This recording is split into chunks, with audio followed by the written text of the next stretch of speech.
Hey guys, I'm Duncan. Welcome to the WBE VGC Week 1 Team Builder for Big League Energy. I'm joined by my co-coach, my front office member, Jamie Boyd, who helped me build this team. I should probably import it with all your EV spreads because that's the way to do it. Yeah, the EV spreads would definitely help out. Yes, columns mode on. Oh god, I can't copy paste it because you've put information in here.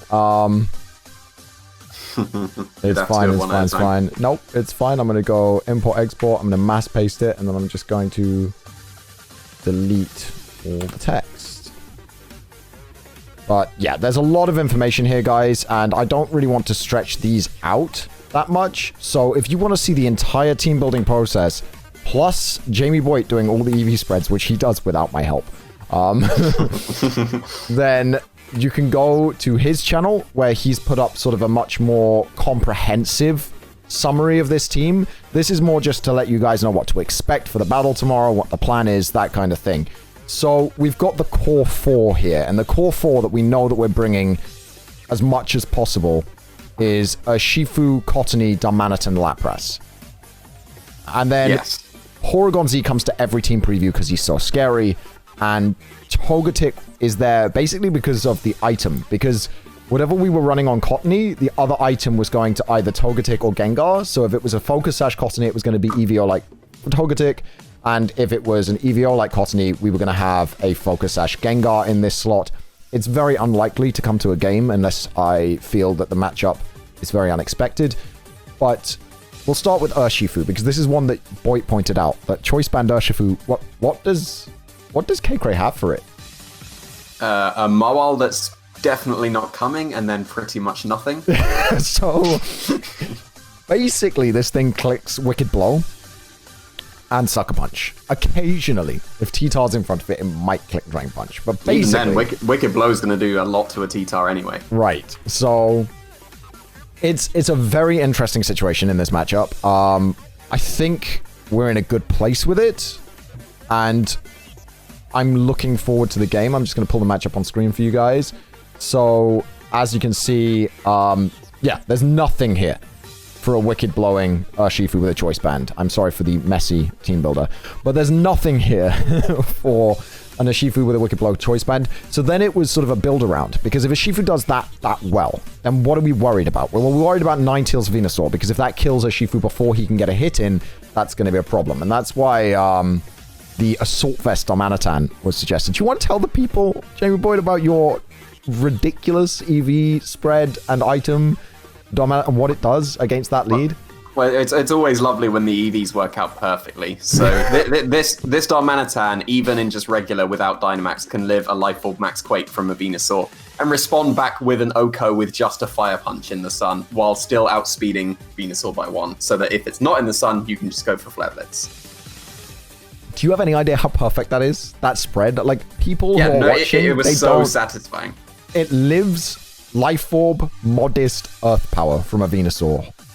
And then kills back. Not even just Earth Power, it's Max Quake. Max Quake. Right, it lives the Life Orb, Modest, Max Quake from Earth Power, from Venusaur, and then kills Dynamax Venusaur back with a Fire Punch in the sun. So K-Cray's Sun allows us to use a non-recoil move and still have our Darmanitan at the end of that situation, right? Yep. If we Dynamax Darmanitan, it can take 2 Max Quakes, clearly, and it kills back with a Max Flare. And it outspeeds the Venusaur, so without Sun, K-Cray does not outspeed the Darmanitan and just dies to Flare Blitz.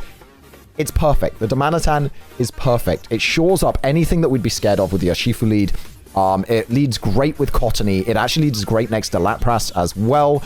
It just does so much. This Darmanitan does so much here. When Boyd came to me with the idea of Assault Vest Darmanitan, I was a little apprehensive. Like, Assault Vest on a Dom? Any kind of bulky Darmanitan's going to be apprehensive. Like, its SPDEF stat is 55 base. I mean, even with 148 EVs, it hits 94 SPDEF. It's not the kind of mon you expect to live a Max Quake from a Venusaur. But it does. And that's super important. When it comes to Cottony as our support mon, we've got some really cool... I say we. Boyd gave me some really cool tech ideas. Because Cottony Dom is such a good lead for us, Yeah. A Cottony Dom lead is really good. And then if they have an unexpected lead where we really want Lapras in, we can switch Lapras in while hitting it with our own Absorb to activate that weakness policy immediately. So the next turn when we Gigantamax Lapras, it's already +2. It's going to obliterate stuff. And then we decided that speed wasn't that important against this team because the things that outspeed us. And the things that don't, and dropping their speed wasn't that important. So Memento is what we ended up going for, which was really fun on a Focus Sash Cottony, because Prankster Memento can completely swing a battle. If they've Dynamaxed or Gigantamaxed, and normally we'd be in trouble, you can Prankster Memento their Dynamax or Gigantamax and just completely nerf it. They just basically wasted their big boy. So I really like that. Taunt is there for Venusaur leads, because Dom the Venusaur, basically we want to taunt the Venusaur to stop it sleep powdering the Darmanitan if she somehow predicts that it's going to live a Max Quake or something. Just in case. It also gets around a Fungus Dusclops lead that would be able to set up Trick Room normally, because you can just ignore the Rage Powder with the Grass typing. Yeah, exactly, because her only redirection is Rage Powder. Also, the Grass type is awesome, so it taunts the Dusclops and stops it from getting up Trick Room, which is problematic for us. Trick Room isn't impossible for us to beat. That's an important thing. This team is built to be able to live through at least one Trick Room and slap back pretty hard during that Trick Room. For example, the Lapras is min speed, negative speed nature, because then the Darmanitan, it also tests, you said this is a really good test for Tyranitar being min speed, because if the Tyranitar's min speed, it will underspeed the Lapras, but if it's not, it won't. And yeah, so the weakness policy is key. So we set the Togetic and the Lapras to surround min speed Tyranitar. Yeah. Because we're not really expecting to bring Togetic, but Togetic outspeeds min speed Tyranitar, Lapras underspeeds. So Lapras would underspeed it in the Trick Room. Yeah, so yeah. It's really solid EVs. Like, Boy is he's a bit of a mad genius when it comes to spreads. It's a known thing. But yeah, the Lapras can live a Life Orb Rockfall from a Tyranitar and a Helping Hand Life Orb Vine Lash from a Leaf Storm Venusaur. Frenzy Plant would be a roll, but Leaf Storm is a lot more likely. Yeah, and that's if we Dynamax, I'm assuming, or that's when we're Gigantamax? That's Gigantamax, yeah.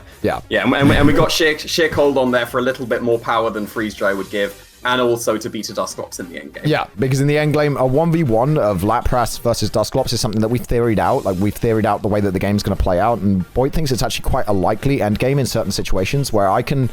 Like, previously, I'd have had to worry about that endgame with just Hydro Pump and Freeze Dry, because the Dusclops can just, Pain Split us and stall us out. But with Sheer Cold, we generally win that endgame a lot better, because we just keep clicking it until it hits.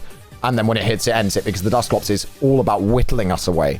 So it's a really interesting tech that I didn't expect. We're not going to be clicking like Sheer Cold against two opposing Mons. It is for a specific endgame situation, because we didn't need another move, plus stronger Gigantamax moves. Stronger Resonance. Yeah, stronger for Gmax Resonance.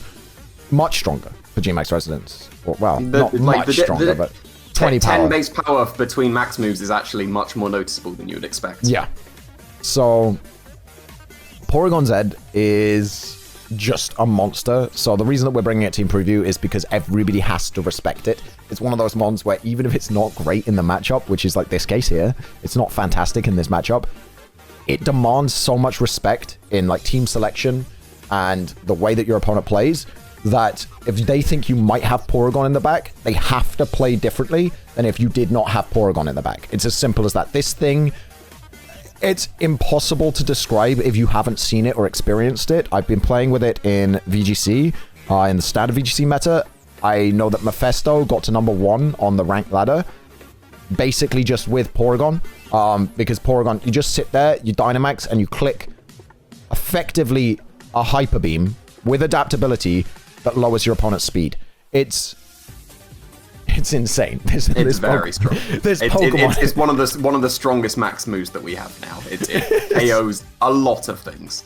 It KOs things that resist it. It does like 55% to an Aggron, which is quad resisting. It's just crazy what this thing does. It would Oko K-Craze Araquanid, for example, which is very, very specially bulky, but it's still a straight up Oko. Yeah. Dark Pulse is great because it lowers opponent's special defense. Ice Beam is a really cool tech here because it's weather. So the reason we're running Ice Beam is it's good coverage, but also it's an ability for Porygon to destroy Sun. Just get rid of Sun. Also chunks the Venusaur incredibly hard. Like, it hits Venusaur like a truck. But it also gets rid of the Sun, which we might need to do depending on the matchup. If we're bringing Porygon, it's because it's necessary to bring it. Other than that, it's just there for the fear factor. So, yeah, but the team is incredible. The Tickle Tech on Cottony is so much fun. It's mostly there just to annoy the opponent. It will turn a lot of things into KOs as well, and even just reducing the attack of the Arachnid as well will be pretty useful. And it kind of helps out the Lapras as well, even though you're not making use of the defense drops, you're making use of the attack drop to make it even more bulky. Yeah, and Lapras is a bulky mon. So we've got really good leads in Cottony Dom. We've got really good leads in Cottony Lapras. We've actually got a really good lead in Urshifu Darmanitan because coaching. This outspeeds the Dom by 1 point. And people are going to be, oh, why are you running coaching on a Choice Band Urshifu? Giving +1/+1 to Darmanitan in certain situations wins the game. There are certain sets of 4 mons that she brings that if we go Dynamax Darmanitan, coaching, kill a mon, Urshifu probably lives the turn, coaching again, Darmanitan is now +2 attack, +2 defense. There are very few things in this game that can take a +2 attack from a sheer force Darmanitan. Like, it just... And it's got Rock Slide for spread moves. It just kills teams. It just kills teams. So, like, Boyd's been in the lab with this one. I think I contributed a little bit to this team. I do. And I'm hoping to contribute by playing it well, piloting it well in the battle. But this team is absolutely phenomenal. I'm really looking forward to using it. And I think it shows just how much people have been underestimating this draft. Because I've had a few people talking about this draft and being like, ooh, you don't have great support mons. I mean, look at this Cottony. And look at this Togetic. The Ancient Power's there because if we get an Ancient Power boost on Togetic, we basically win. And it's another way of activating weakness policy as well. Yeah. Oh, that's true too. But Follow Me, Life Dew is such a good thing to just alternate. You protect the other mon while you Life Dew, and then you Follow Me. And if you're +2 defense on a Togetic, nobody's killing it. Like, you're just not going to be able to kill it, I promise. If Venusaur's dead, nothing on her team is killing this. So... It's a really solid team. We've got really good support options. Our core 4 of Cottony, Darmanitan, Lapras, Urshifu is incredibly scary for her team. And as I said, if you want to go into much more detail with this, I don't want to stretch out team builders on my channel, but Jamie Boyd recorded us together talking through and doing all of that. And you also then did the EVs on video and explained your process, which...